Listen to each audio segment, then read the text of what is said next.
ಭಾರತೀಯ ಜನತಾ ಪಕ್ಷದ ಹೋರಾಟಕ್ಕೆ ಮಾನ್ಯಳ ಹತ್ಯೆಗೆ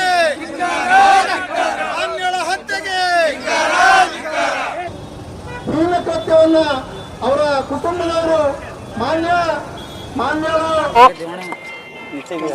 ಮೂರು ವರ್ಷ ಕಾಂಗ್ರೆಸ್ಸಿನ ದುರಾಡಳಿತದ ವಿರುದ್ಧ ಏನು SCP TSP ಹಣ ದುರ್ಬಳಕೆ ಆಗಿರಬಹುದು, ಇವತ್ತು ವಿಶೇಷವಾಗಿ ದಲಿತ ಸಮುದಾಯದ ಮೇಲೆ ನಡೀತಾ ಇರುವಂತಹ ಅನ್ಯಾಯದ, ಅಲ್ಪಸಂಖ್ಯಾತರ ಮೇಲೆ ಆಗ್ತಾ ಇರುವಂತಹ ಹಲ್ಲೆಗಳನ್ನ ಖಂಡಿಸಿ ಇವತ್ತು ನಾವು ಈ ಹೋರಾಟವನ್ನ ಮಾಡ್ತಾ ಇರುವಂತದ್ದು. ಯಾವ ದಲಿತ ಸಮುದಾಯದ ಹೆಸರನ್ನ ಹೇಳಿ ಈ ರಾಜ್ಯದಲ್ಲಿ ಸಿದ್ದರಾಮಯ್ಯ ಅವರ ಸರ್ಕಾರ ಬರಲಿಕ್ಕೆ ಇವತ್ತಿನ ದಿವಸ ಏನು ದಲಿತರ ಓಲೈಕೆಯನ್ನ ಮಾಡಿ ಇವತ್ತು ಅಧಿಕಾರಕ್ಕೆ ಬಂದಿರುವಂತ ಕಾಂಗ್ರೆಸ್ ಪಕ್ಷ ಇವತ್ತು ಅಧಿಕಾರಕ್ಕೆ ಬಂದ ತಕ್ಷಣ ಮೊದಲನೇ ಕೊಡ್ಲಿ ಪೆಟ್ಟನ್ನ ಯಾವುದಾದ್ರೂ ಸಮುದಾಯಕ್ಕೆ ಹಾಕಿದ್ರೆ ಅದು ನಮ್ಮ ದಲಿತ ಸಮುದಾಯಕ್ಕೆ ಅಂತ ಹೇಳಿ ನಾವು ಈ ಸಂದರ್ಭದಲ್ಲಿ ಹೇಳ್ಬೇಕಾಗತ್ತೆ.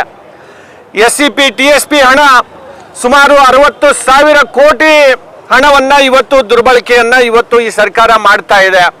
ಯಾವುದೇ ಒಂದು ಯೋಜನೆ ಇವತ್ತು ದಲಿತರ ಓಣಿಯಲ್ಲಿ ದಲಿತರಿಗಾಗಿ ಇವತ್ತಿನ ದಿವಸ ಯಾವ ಯೋಜನೆಯನ್ನು ಕೂಡ ಇವತ್ತು ನಡೀತಾ ಇಲ್ಲ.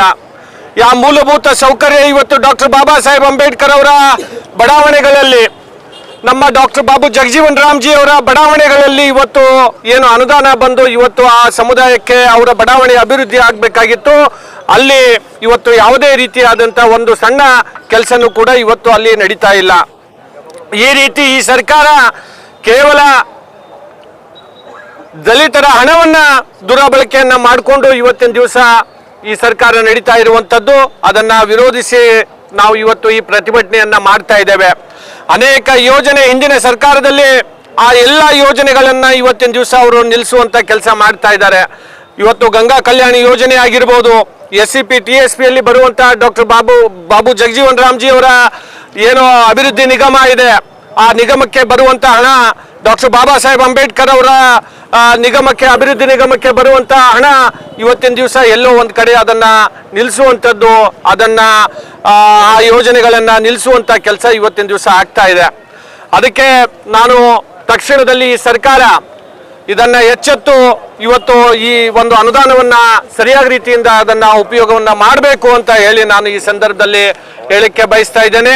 ಇವತ್ತು ವಿಶೇಷವಾಗಿ ನಮ್ಮ ಕಲಬುರಗಿಯಲ್ಲಿ ಅನೇಕ ದಲಿತರ ಓಣಿಯಲ್ಲಿ ದಲಿತರಿಗೆ ವಿಶೇಷವಾಗಿ ಬಹಳಷ್ಟು ಅನ್ಯಾಯ ಆಗ್ತಾ ಇರುವಂತದ್ದು ನಮ್ಗೆ ಕಂಡು ಬರ್ತಾ ಇದೆ.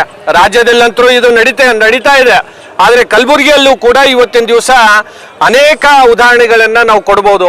ನಮ್ಮ ರಾಜು ಕಟ್ಟಿಮನಿಯವರು, ಅವರ ಸಹೋದರಿ ಇವತ್ತು ಆಸ್ಪತ್ರೆಯಲ್ಲಿ ಇವತ್ತು ತೀರೋದಂಥ ಸಂದರ್ಭದಲ್ಲಿ ಇವತ್ತು ಸುಳ್ಳು ಕೇಸ್ ಅನೇಕ ಜನರ ಮೇಲೆ ಹಾಕ್ತಾ ಇವತ್ತು ಈ ಸರ್ಕಾರ ಅಧಿಕಾರದ ಒಂದು ದುರ್ಬಳಕೆಯನ್ನ ಇವತ್ತಿನ ದಿವಸ ಮಾಡ್ತಾ ಇದೆ.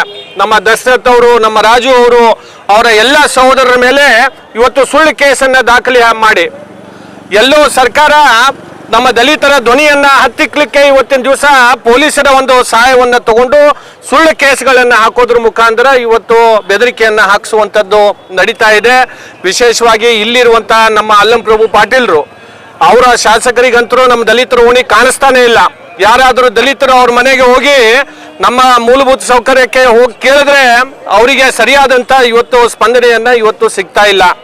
ಸ್ವಾಮಿ, ನಿಮ್ಮ ದಲಿತರ ಕೂಗು ನಿಮ್ಮ ಕಿವಿಗೆ ಕೇಳಿಸ್ತಾ ಇಲ್ಲ. ಚುನಾವಣೆ ಬಂದಂತ ಸಂದರ್ಭದಲ್ಲಿ ತಾವು ಏನೇನು ಮಾತಾಡಿದ್ರಿ, ಈಗ ಯಾವ ರೀತಿ ತಾವು ನಡ್ಕೋತಾ ಇದ್ದೀರಿ ಅಂತ ಅನ್ನೋದನ್ನ ಇವತ್ತು ತಾವು ಅರ್ಥ ಮಾಡ್ಕೋಬೇಕಾಗಿದೆ.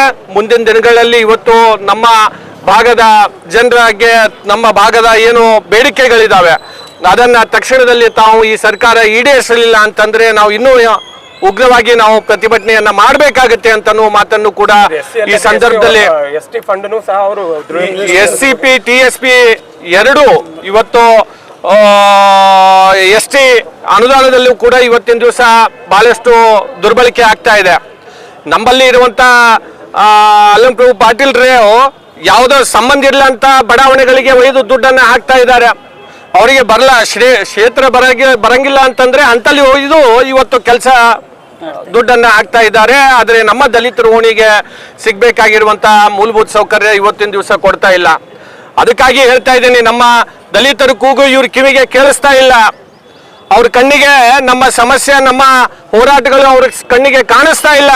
ಇದೇ ರೀತಿ ಮುಂದಿನ ದಿನಗಳಲ್ಲಿ ಇದೇ ರೀತಿ ಆದರೆ ಯಾವ ರೀತಿ ಮಹಾರಾಷ್ಟ್ರದಲ್ಲಿ ಇತ್ತೀಚಿನ ಚುನಾವಣೆಯಲ್ಲಿ ಯಾವ ರೀತಿ ಭಾರತೀಯ ಜನತಾ ಪಕ್ಷದ ಅಭ್ಯರ್ಥಿಗಳು ಗೆದ್ದಿದ್ದಾರೆ, ಅದೇ ಮಾದರಿಯಲ್ಲಿ ಕರ್ನಾಟಕದಲ್ಲೂ ಕೂಡ ಮತ್ತೊಮ್ಮೆ ಭಾರತೀಯ ಜನತಾ ಪಕ್ಷದ ಸರ್ಕಾರವನ್ನ ಇವತ್ತು ಜನ ತರ್ತಾರೆ ಅಂತ ಮಾತನ್ನ ಈ ಸಂದರ್ಭದಲ್ಲಿ ಹೇಳಿ ನಾನು ಮತ್ತೊಮ್ಮೆ ಈ ನಮ್ಮ ಹೋರಾಟಕ್ಕೆ ನಮ್ಮ ಜಿಲ್ಲಾ ಅಧ್ಯಕ್ಷರಾದಂಥ ಮಲ್ಲು ಜಿಂಕೇರಿ ಅವರು, ನಮ್ಮ ಅಶೋಕ್ ಬಗ್ಲಿ ಅಣ್ಣವರು, ಅನೇಕ ಜನ ಅಂಬಾರೆ ಅಣ್ಣ ಅಷ್ಟಿಗೆಯವರು, ಅವಣ್ಣ ಮೈಕೇರಿಯವರು, ನಮ್ಮ ಸಹೋದರರಾದಂಥ ರಾಜವಣ್ಣ ವಾಡೇಕರ್ ಅವರು, ಗೀತಾ ವಾಡೇಕರ್ ಅಕ್ಕವರು, ನಮ್ಮ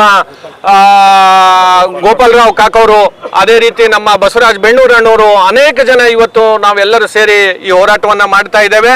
ಮುಂದಿನ ದಿನಗಳಲ್ಲಿ ಸರ್ಕಾರ ಎಚ್ಚೆತ್ತಲಿಲ್ಲ ಅಂತಂದ್ರೆ ಇನ್ನೂ ಉಗ್ರವಾಗಿ ನಾವು ಕಲಬುರಗಿನಲ್ಲಿ ಹೋರಾಟ ಮಾಡಬೇಕಾಗತ್ತೆ ಅಂತ ಹೇಳಿ ಈ ಸಂದರ್ಭದಲ್ಲಿ ಹೇಳಕ್ಕೆ ಬಯಸ್ತೇನೆ.